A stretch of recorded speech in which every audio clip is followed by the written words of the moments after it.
In Florida this season, many of you are going to find yourself with an upslope and the grain growing right into you. So what's the best way to play this shot to give you the largest margin of error? Well, on the left I have a sand wedge and I'm leaning the shaft forward 77. I'm leaning it forward 13 degrees to hit the ball low. On the right I have an 8-iron and I'm only leaning this forward 3 degrees. You can see the 87.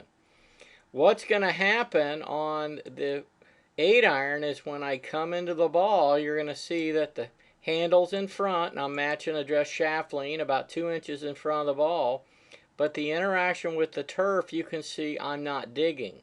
So I'm using the bounce of the club, and that allows me to hit a little behind the ball and still hit a good shot.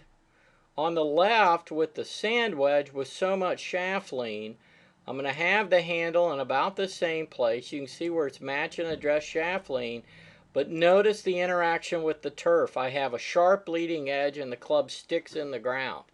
If I hit a 1/4 inch behind the ball with that shot, I'm going to chunk it. If I hit a 1/4 inch behind the ball with the 8-iron, I'm not going to chunk it. I'm still going to hit a good shot. So as we look at this down the line, you will be able to see the trajectory. So here's the trajectory with the sand wedge. You can see the ball's taken off low. I'm trying to hit it to this back hole location. And notice the club stick in the ground. And now with the 8-iron, I can hit the low shot, and there was a little turf there, but you can see the trajectory. But I've got a lot more room for error using an 8-iron on an upslope into the grain than I do playing a sand wedge back in my stance. So when looking at the keys to hitting this shot, number 1, we want to use a less lofted club. Number 2, we want to play the ball forward.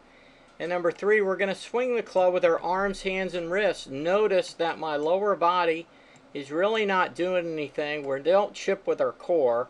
You can see the club swing, and you see my lower body shifts a little forward. There is a slight rotation in the lower body, but that's just as a result of supporting the swinging motion of my arms, hands, and wrist. I hope this helps you when you try to chip into the grain and give yourself larger margins for error.